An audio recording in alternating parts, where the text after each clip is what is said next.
Entre todas las aristas que se pueden discutir en estas 4 décadas, el aniversario redondo y que se usó como conmemoración y también como excusa para discutir la democracia, una de esas es la cuestión de los medios, ¿no? Que fue muy determinante en todas las etapas del gobierno de Alfonsín hasta ahora, y sobre todo la concentración mediática. Y además ahora estamos en un momento de transición en el cual se están percibiendo ciertos reacomodamientos o intentos de reacomodamiento hacia el futuro, aunque la realidad es que lo que va a pasar en el 19 de este mes, que es la segunda vuelta, todavía es muy incierto, pero sin embargo se ven algunos movimientos. Y para conversar sobre esto, estamos en comunicación con Santiago Marino, que es doctor en Ciencias Sociales, docente e investigador de Políticas y Comunicación de la UBA, en Quilmes y en San Andrés. Es autor de los libros Política y Comunicación del Sector Audiovisual, la Televisión por Cable y el Cine de 2017 y el Audiovisual Ampliado de 2021. Creo que cada tanto, alguna que otra vez, pasa por el Círculo Rojo, no sé si en ese momento o después, y nos escucha un poquito. Santiago, ¿cómo estás? Te saluda Fernando Rosso y el equipo del Círculo Rojo. Hola, ¿qué tal? ¿Cómo les va? Buenas noches. Sí, paso todos los jueves como oyente, así que es un gusto hablar con ustedes. Qué grande. Yo te decía, acá tanto comenta, acá tanto, bueno.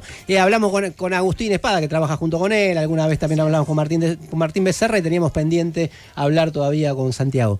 Antes de empezar un poco, porque te escuchamos hablar sobre los medios en esta discusión abierta por el tema de la democracia, ¿cómo estás viendo, para entrar un poquitito en la coyuntura actual, el reacomodamiento de los medios en este momento tan incierto, ¿no? Teníamos por ejemplo, para dar un ejemplo, La Nación jugado con todo a un proyecto político, de repente quedó desubicado, Clarín que cambia de lugar para hablar de los 2 tanques más importantes. ¿Cómo estás viendo en este momento alrededor, de que supongo que pasa siempre, de esta transición política, cómo se están moviendo los grandes aparatos de los medios, ¿no? Bueno, se están moviendo, ¿no? Ya eso es bastante decir, porque me parece que quedaron tan desacomodados como la mayoría de los actores políticos después de los resultados, y están buscando su norte. Creo que La Nación un poco más, porque vimos a cielo abierto una especie de interna y de incertidumbre, ¿no? Claro. Sobre todo porque La Nación Más es un canal que tiene muchas figuras, muchas estrellas, ¿no? Que no digo que sean independientes, pero que tienen otra forma de negociar su vínculo con la línea editorial, digamos, ¿no? Claro. Y además se despega bastante de la marca tradicional, de los que es el diario, donde hay algunas figuras que firman y juegan un juego más propio, pero construyendo como otra forma discursiva. No sé, pienso en Jorge Liotti, en Carlos Pagni mismo, que igual está también en la pantalla, ¿no? Pero en cambio los grandes figurones televisivos, que son los que lo han llevado a medir también en términos de rating, quedaron como muy descolocados y ahora parecen haber encontrado otra vez el norte, con un apoyo muy marcado hacia la candidatura de Milei, sobre todo después del acuerdo de Macri con Milei. Por el lado de Clarín, que como mostró Martín Sivak en sus libros, es clarinista antes que todo. Claro. Está poniendo sus intereses corporativos y empresariales antes que los de la línea editorial, y no tiene ningún empacho en oscilar hacia cierto acompañamiento al proyecto de Sergio Massa, si es que existiera tal cosa, ¿no? Pero en este contexto de incertidumbre, las tapas de los diarios ya no resuelven todo como antes. Me parece que ese es un cambio central, incluso en estos 40 años de democracia, pero nos permiten pensar, por ejemplo, la tapa de hoy, si la vieron, era una tapa que uno diría, a Massa le gusta esto, ¿no? Por poner en términos de redes sociales. Pero todo está en juego, digamos, no, todo se está moviendo, y sobre todo podrían acomodarse a un nuevo escenario, pasar a lo que pasara el 19, me parece. Están escuchando a Santiago Marino, él es doctor en Ciencias Sociales, especialista en temas de comunicación. Estamos hablando de los medios. Y este tema que bueno, a mí me interesa mucho. Las tapas obviamente hoy no son tan importantes. ¿Lo fueron en algún momento tan relevantes en estas 4 décadas? Sí, yo creo que sí, pero no para voltear gobiernos, digamos, ¿no? Aquel apotegma de los primeros años de la democracia. ¿Quién resiste? Tapas de Clarín resiste, ¿no? Creo que fueron importantes sobre todo para marcar sobre qué discutir y los encuadres, porque yo tiendo a pensar, como sostiene gran parte de la teoría de las audiencias, que las audiencias confirman lo que piensan. cuando leen un medio, y no es que son guiadas, no es que son tontos culturales y piensan lo que piensan a partir de lo que leen. Pero es cierto que cuando había tan pocas voces capaces de producir contenidos, de establecer qué es noticia y qué no, pero luego de establecer procesos de legitimación de las noticias, eran más significativas.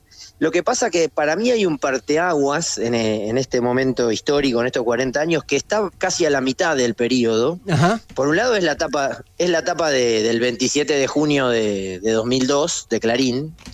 La crisis causó 2 nuevas muertes, ¿no? Es una etapa inolvidable por muchas cosas, pero sobre todo porque, primero en términos de la política y lo que allí se jugaba, hubo 2 muertos asesinados por la policía en un escenario de represión feroz.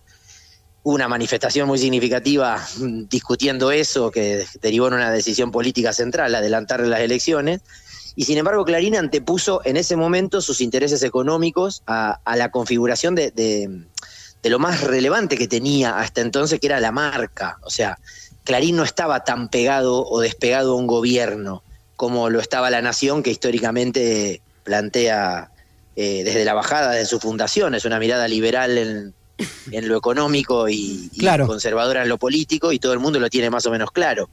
Clarín tenía un desarrollismo incluido en su línea editorial, sobre todo en lo económico, pero ahí puso en juego su debilidad económica, se antepuso a la situación de informar, y entonces de ahí en adelante lo que dice la tapa de Clarín es lo que Clarín necesita decir en ese momento. Siempre lo fue, pero quedó desnudo primero ahí, después en el ¿Qué te pasa, Clarín?, cuando Néstor Kirchner le plantea eso, que sucede unos años después.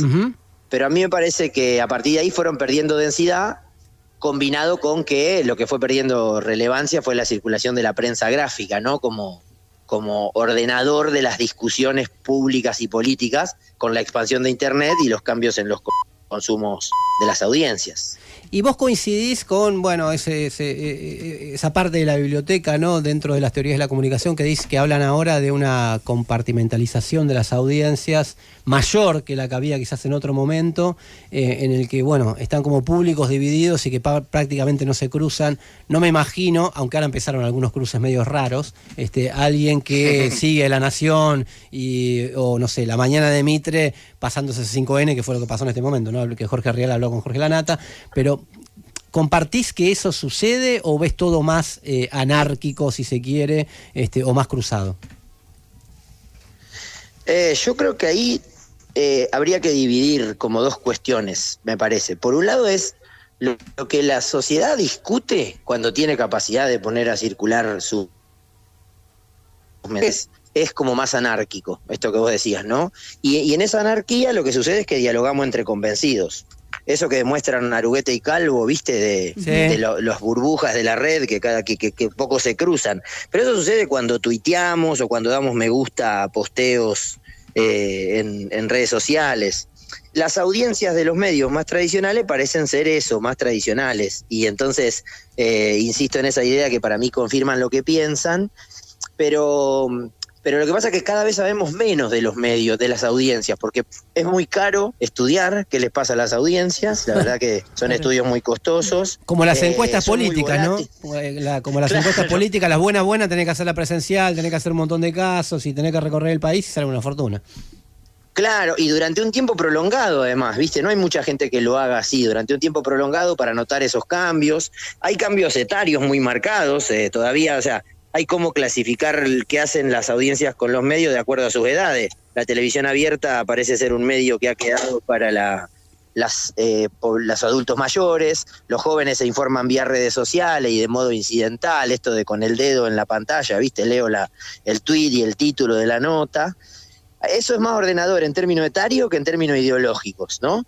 Y después está esta idea de la volatilidad que te decías, que eso también afecta a las encuestas políticas, porque en algún punto para mí sigue siendo posible pensar que las personas se comportan de un modo como audiencias de medios y de otro modo cuando ejerces algún mecanismo de ciudadanía como votar, por ejemplo. Si no, no encontraríamos explicación para las elecciones del 2011, por ejemplo, ¿no? Cuando Cristina Fernández gana en primera vuelta con el 54%, y Clarín todos los días decía algo así como el gobierno es malo y me pega, digamos, ¿no? Y sin embargo, era el diario más vendido, la radio más escuchada era del Grupo Clarín, el canal de televisión más visto era del Grupo Clarín, la señal de noticias también. Entonces hay personas que leían Clarín o escuchaban Radio Mitro y votaban Cristina Fernández. Digo, hay comportamientos, sí, compartimentados, como vos decís. Yo creo que lo más significativo hoy son los cortes etarios, y ahí sí veo que los jóvenes se enfocan en diálogos sesgados entre comunidades o tribus. Creo que hay algunas investigaciones que hablan de eso, ¿no? Esa noción de tribu. Y que lo que sí también identifico es que los medios tradicionales pesan mucho menos en esos sectores sociales que antes. Digo, los jóvenes de, no sé, en los 80... los medios gráficos eran muy potentes. De hecho, había una cantidad de publicaciones para que el debate público político se daba en la prensa papel. Claro. Hoy yo no sé si eso sucede siguiendo a un tuitero. No sé, pensemos en los que más risueños o preocupantes nos generan, no sé, como Brasesco, ese tipo de figurones que han crecido a partir de sus cuentas en Twitter. Sí. Pero en realidad yo no sé si es que los jóvenes se hacen de derecha, los que se hacen de derecha porque siguieron esas figuras, o ya lo eran y se identifican con esos textos. Claro. Esa es una idea aproximada de lo que pasa en ese campo. Están escuchando a Santiago Marino, él es doctor en Ciencias Sociales, especialista en temas de comunicación, y bueno, estamos hablando un poco de la coyuntura y un poco de los 40 años por el tema del aniversario redondo de la democracia, la relación entre esfera pública y medios, política y medios. Celeste. ¿Qué tal? Buenas noches, Santiago. Hola, ¿qué tal? Escuché hace poco la columna que hiciste en Fuerte al Medio, el programa en FM La Tribu, donde haces una columna donde tomás este tema de los 40 años de democracia y los medios, que si uno ve más o menos todas estas, o sea, los homenajes o las reflexiones a propósito de, la realidad es que los medios sorprendentemente es un terreno poco visitado cuando hubo un montón de cambios. Te quería hacer dos preguntas sobre eso. Una es... los cambios que, a grandes rasgos, ¿no?, que sucedieron todas estas décadas, ¿te parece que acompañaron más a un cambio en el modelo de negocios o también tuvo, o sea, o tiene que ver o se combina también con cambios en esto que mencionabas ahora, ¿no? O sea, en cambios de la forma de ver o leer noticias o de consumir noticias? Las dos cosas, dijo el Chavo, ¿no? Como decía en el viejo programa de televisión. O sea, por un lado, yo estoy convencido que lo que más cambió en los 40 años de democracia es la confirmación de un modelo privado comercial de fin de lucro en la realización de medios de comunicación masiva. Y esto es una herencia de la dictadura, además, porque la ley de la dictadura sanciona la ley del 80 y que tenía como obligación tener fin de lucro para tener una radio o un canal de televisión, y eso no se modificó hasta el 2005 por un fallo de la Corte Suprema. Claro. Después lo cambió la ley audiovisual, ¿no? La del 2009, pero eso además, digamos, fue como un punto de partida para que se consolidara, la ley fue un punto de partida para que se consolidara ese modelo privado comercial, que se potenció con cómo creció como actividad económica la comunicación, porque la década de los 80, pero sobre todo la de los 90, fue la década de la expansión de la concentración de los medios, la era de los multimedios, y además donde llegó eso a nivel nacional, pero también a nivel internacional, y es la era del capital financiero en los medios de comunicación, que son una novedad. Esa combinación insertada en un modelo privado comercial consiguió una hegemonía que nunca se logró desarticular, a pesar de que yo pienso que uno de los emergentes en la década de los 80, en términos culturales, son las radios comunitarias, la radio alternativa, las truchas, como le dice Larisa Kebhal en su libro, que son, digamos, en los 80, cuando vuelve la democracia y hay una especie de apertura a la discusión público-política, la única forma de hacer comunicación no lucrativa era tener una radio ilegal, porque estaba prohibido tener una licencia siendo un partido político, una organización de estudiantes. Y creo que eso tuvo un arraigo muy profundo en todo el país, porque sí, acá podemos hacer la cuenta, FM La Tribu, En Tránsito, los compañeros Radio Aijuna, miles de radio cooperativa, incluso muchos compañeros que trabajan en forma cooperativa hace 30 años en esas organizaciones, tenían una radio porque era más barato que hacer un diario, o que tener un canal de tele. Pensemos que la primera vez que hubo una tele alternativa fue hace poco con los compañeros de Barricada TV, por ejemplo. pero nunca lograron disputar audiencias a un nivel masivo, realmente. O sea, han logrado proezas de sobrevivir 40 años, de ser creativos, de generar cuadrazos que luego se insertaron en el mercado de medios, pero desde la radio sin fines de lucro, comerciales, popular y alternativa, nunca logramos insertarnos en la disputa por la audiencia. Y luego, yo te decía dos cosas en relación a tu pregunta, porque yo creo que los cambios más significativos han venido por la expansión tecnológica, ¿no? Uh-huh. La digitalización, claro, la convergencia, que hoy nos tiene discutiendo en términos de plataformas, ¿no? Incluso discutiendo la capacidad del Estado para regularla. O sea, nosotros decimos que el Estado en Argentina, con la democracia, fracasó durante más de casi 30 años en regular democráticamente el sistema, uh-huh, y cuando más o menos lo logra, más allá del éxito, el fracaso y sus razones, uh-huh, estamos en discusión de si el Estado es el que tiene que regular, pero no por las payasadas que diga el candidato Milei, que no tienen ningún sustento en términos de análisis regulatorio internacional, sino porque Google, Amazon, Netflix le dicen zumbutrule al Estado. O sea, claro, no reconocen al Estado como actor regulatorio, más allá de que ahora, en los últimos meses, hemos tenido algunas novedades, como cierto avance de la Unión Europea, regulando plataformas, o una vieja tradición estadounidense que es la de regular los monopolios, y también los monopolios de la información como Google, pero con la lógica misma que hace 100 años reguló a las petroleras y a las telefónicas, ¿no? Este mercado tiene que ser competitivo, el monopolio no es competencia, uh-huh, redúzcase, claro, digamos, ¿no? Uh-huh. Están escuchando a Santiago Marino, estamos hablando de medios de comunicación, empresas, política, democracia y todo lo demás también. Celes. La otra pregunta que te quería hacer es, en esta columna vos hablabas de, un poco del rol de los medios, pensando también un poco en la campaña, y decías que hoy juegan un rol, o corregime si entendí mal, que juegan un rol en la despolitización de la discusión. ¿A qué te referís con eso? Sí, yo creo que los medios, sobre todo los medios tradicionales, uh-huh, hace un tiempo largo que han llevado ese escenario de despolitizar la comunicación.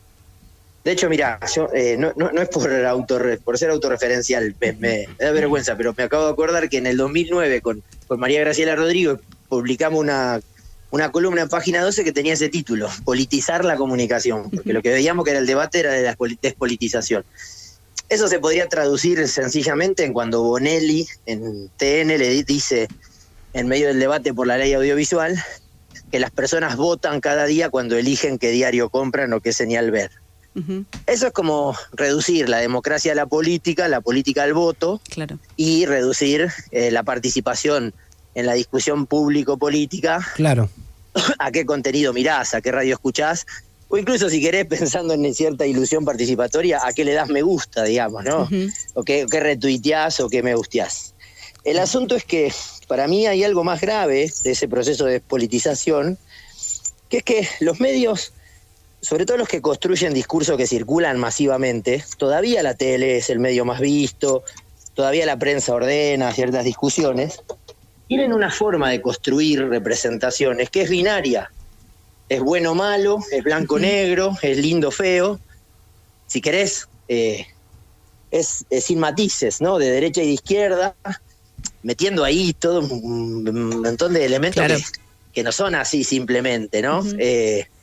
Y entonces eso, además, legitima y deslegitima, ¿no? Lo bueno, lindo y de derecha es legitimado por los medios, y todo lo contrario es deslegitimado. La protesta social es deslegitimada, un corte de ruta es deslegitimado. Se presenta con la misma lógica que se presenta el anuncio del clima. Fíjate que, no sé, los noticieros tienen un anuncio, alguien que trabaja de dar cuenta de si mañana va a llover y cuáles van a ser los cortes. Uh-huh. Claro. Y los cortes de calle son iguales si son un accidente, si son por una protesta o una obra pública o un accidente. Bueno, esa forma de presentar la discusión política para mí tiene el efecto despolitizador. Uh-huh. Y luego está la demonización de la política, ¿no? Que es esta generalización de que todos los que intervienen en la política tienen intereses espurios, de que todos los políticos son ladrones. Nunca preguntarse en los sistemas de corrupción por el sector privado, porque no se muerde la mano que da de comer, ¿no? Los medios de comunicación viven del Estado y también de los anunciantes privados. Y por último diría que además eso se profundizó ahora que los medios no son tan buen negocio, los canales televisión 10 años, Claro. cuando uno se pregunta para qué tienen medios los que tienen medios, o sea, ¿por qué Vila tiene América? No la tiene para ganar dinero, ni siquiera para ordenar el debate público, para acompañar la campaña de Massa, la tiene para defender sus intereses en las empresas proveedoras de servicios públicos y en las petroleras. Claro. Por eso hay vínculos entre dueños de empresas de salud y medio de comunicación. Digo, esa pregunta termina entendiendo por qué, a mi modo de ver, se desarrolla esta despolitización desde los discursos de los medios. Claro, bueno, lo que cuenta Juan Luis González en su libro El Loco, que tiene mucho que ver con esto, es que Ebornequian particularmente pidió darle aire a Milei en su momento, uno de los aspectos, ¿no? Porque quería disputar con el gobierno de Macri, que a la vez estaba interesado en sacarle los aeropuertos. Entonces, que una carambola de todo eso fue que Milei tenga el peso que tuvo en su momento en América, ¿no? Sí, es peculiar. Ahí también recordemos que los medios, sobre todo estos que desarrollan esta lógica comercial, se fascinan por esas figuras mediáticas, ¿no? Tan extravagantes, resultan muy atractivas. Lo que pasa que una cosa es que eso lo veas en esa serie que la mayoría vimos, esa Years and Years, que parecía una especie de distopía, donde alguien que decía cualquier cosa sin sustento, desde una mirada de derecha muy compleja, verdad, llegaba de repente a ser presidente. Y otra cosa es que dentro de 15 días sea una de las dos opciones para votar en el, en el balotaje, digamos, en el país en el que vivimos. Claro. Me surgen un montón de preguntas más. Una sola para la última, por lo menos de mi parte. ¿Cómo viste en todo este tiempo la función de los medios públicos? Bueno, si por todo este tiempo incluye los 40 años, digamos que... Sí, tenemos hasta las 12. No, bueno, pero digo, si tenés una mirada, un balance, ¿cómo lo calificarías? Los medios en Argentina, los medios públicos en Argentina son históricamente gubernamentales. Defienden los intereses de los gobiernos antes que del Estado. Ahora bien, es cierto que cumplen con algunos requisitos como la cobertura territorial, son los únicos que están en todos lados, cierta mirada federal y alguna lógica de inclusión a algún tipo de debate público un poco más plural que en los medios privados comerciales. La TV pública en particular ha sido el primero en todo en Argentina, fue el primero en transmitir, el primero en la señal en color, fue el primero en transmitir en televisión digital. Eso tiene que ver con que en Argentina los medios privados maman de la teta del Estado, pero también implicó que los medios públicos fueran una especie de lugar de ensayo para donde hay un éxito luego sea absorbido por el sector privado. Eso puede no ser malo en particular, pero me parece que tendrían que haber aportado mucho más a ese debate público más plural y diverso y al fortalecer el desarrollo de la democracia. Creo que en comparación con el sector privado comercial, mi mirada es mucho más positiva respecto de los medios públicos en su aporte al desarrollo cultural y al debate público. Pero si tuviera que decir una sola cosa es que históricamente han sido gubernamentales, con cualquier gobierno de turno en la época de la democracia, ni que hablar en los momentos de interrupciones militares, por ejemplo. Claro. El mayor problema es que los argumentos para defender por qué debe haber todavía medios públicos escasean cada vez más, porque esta idea de que cualquiera en Internet puede decir cualquier cosa y entonces ya no es necesario que el Estado intervenga, necesita ser actualizada y es un problema hacia el futuro también. Escuchaban a Santiago Marino. Santiago es doctor en Ciencias Sociales, docente e investigador de Política de la Comunicación de la UBA, en Quilmes, en la San Andrés. Es autor de los libros Políticas de Comunicación del Sector Audiovisual, la Televisión por Cable y el Cine de 2017 y el Audiovisual Ampliado de 2021. Pasame el chivo del programa en el que te podemos escuchar, Santiago. Bueno, muchas gracias. Es en FM La Tribu, los lunes a las 14. Dentro de Eso que Falta, hacemos la columna Fuerte al Medio, que lleva como 18, 19 años al aire, y la hacemos junto con Agustín Espada hace algún tiempo. Luego la subimos a Spotify, así que muchas gracias por eso y nos pueden escuchar ahí. Bueno, y gracias a vos por esta comunicación. Un gusto, un abrazo grande. Abrazo, y seguimos hasta las 12.